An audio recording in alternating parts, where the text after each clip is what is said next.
Again the Israelites did evil in the Lord's sight, so the Lord handed them over to the Philistines, who oppressed them for 40 years. In those days a man named Manoah from the tribe of Dan lived in the town of Zorah. His wife was unable to become pregnant, and they had no children. The angel of the Lord appeared to Manoah's wife and said, "Even though you have been unable to have children, you will soon become pregnant and give birth to a son.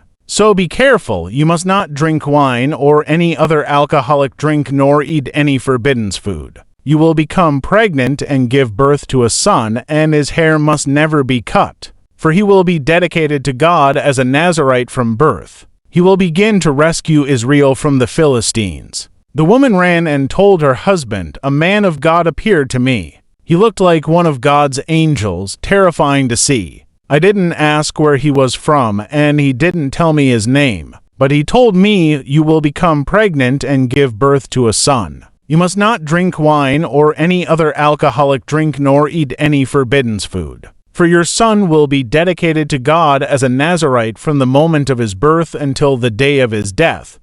Then Manoah prayed to the Lord, saying, 'Lord, please let the man of God come back to us again and give us more instructions about this son who is to be born.'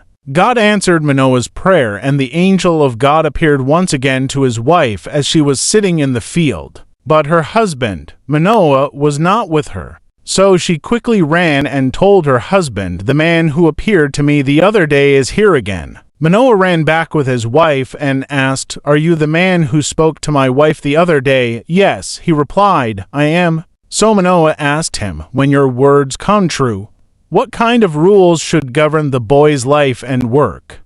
The angel of the Lord replied, 'Be sure your wife follows the instructions I gave her. She must not eat grapes or raisins, drink wine or any other alcoholic drink, or eat any forbidden food.' Then Manoah said to the angel of the Lord, 'Please stay here until we can prepare a young goat for you to eat.' 'I will stay,' the angel of the Lord replied, 'but I will not eat anything. However, you may prepare a burnt offering as a sacrifice to the Lord.' Manoah didn't realize it was the angel of the Lord. Then Manoah asked the angel of the Lord, 'What is your name? For when all this comes true, we want to honor you.